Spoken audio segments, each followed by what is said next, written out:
Hello guys, in this video we're going to look at analysis of anions.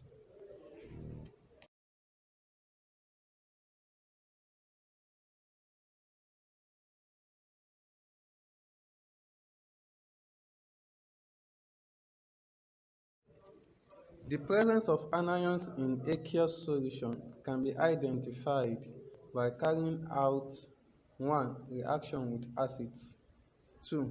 Reaction with other chemicals such as silver nitrate, ammonia, thiazonitrate 5 acid, barium chloride, hydrogen chloride, lead ethernite, lead nitrate, iron sulfate, sulfuric acid, and or magnesium sulfate.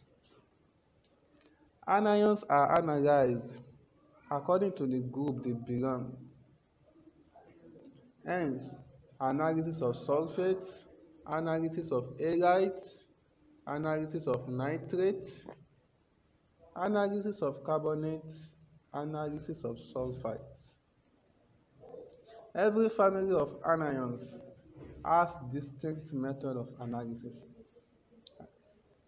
What I mean is that the reagents used to analyze sulfates, for instance, are different from the reagents used to analyze nitrates or halides or carbonates. Let's take the anions group by group. The first group we want to study are the halides. Those are the chlorides, bromides, and iodides. To test for halides, we use silver nitrate and ammonia. To the salt sample containing one of the halides, either chloride, bromide, or iodide, add silver nitrate.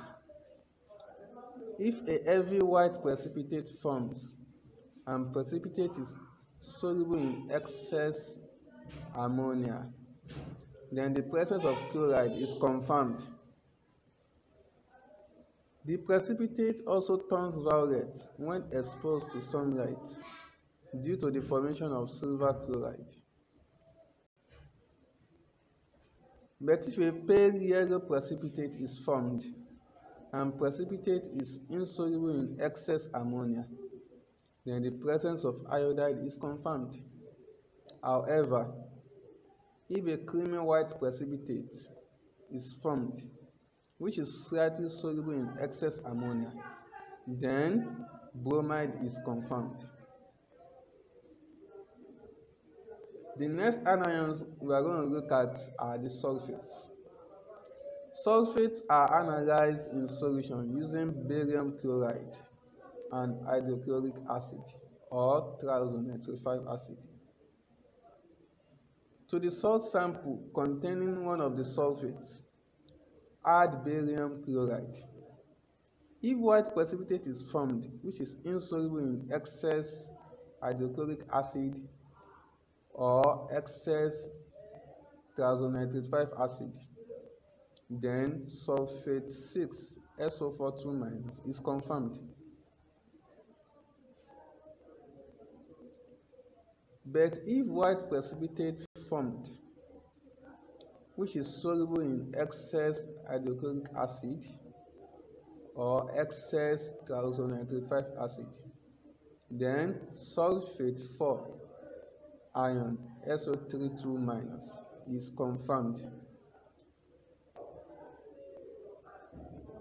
Sulfide is tested using lead ethernite or lead nitrate solution.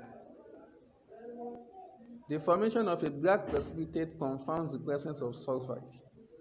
The black precipitate is due to the formation of lead sulfide.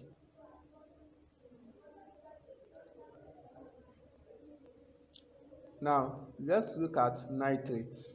Nitrates are tested using iron sulfate, iron 2 sulfate. If on adding H2SO4, that's sulfuric acid, to the solution, a brown between two layers is formed, then NO3 minus is confirmed. If after adding iron sulfate, iron 2 sulfate, then you add H2SO4.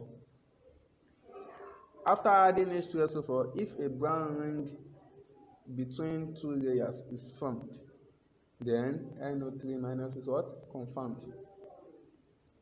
But if just a brown solution is formed on adding ethanoic acid, then NO2 minus is confirmed.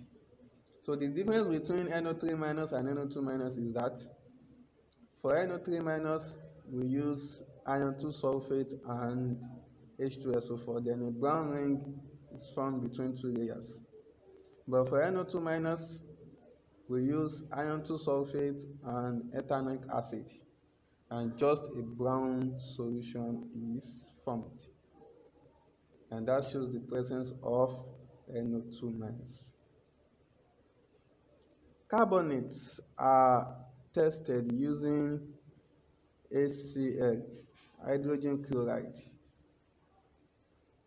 When hydrogen chloride is added to a carbonate solution, a sample salt containing carbonate, effervescence occurs.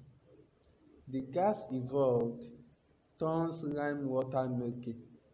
The gas evolved as well turns blue litmus paper red. The gas is carbon 4 oxide from carbonate 4 or from hydrogen carbonate. Hope you get that. So this gas is either from hydrogen carbonate, HCO3 minus, or carbonate 4, CO3 2 minus. So this is how to analyze anions in solution. So I hope you get that. So in the next video, we'll look at practical examples. Then if there's any question or challenges, don't hesitate to send it to me privately on WhatsApp. Thank you for listening.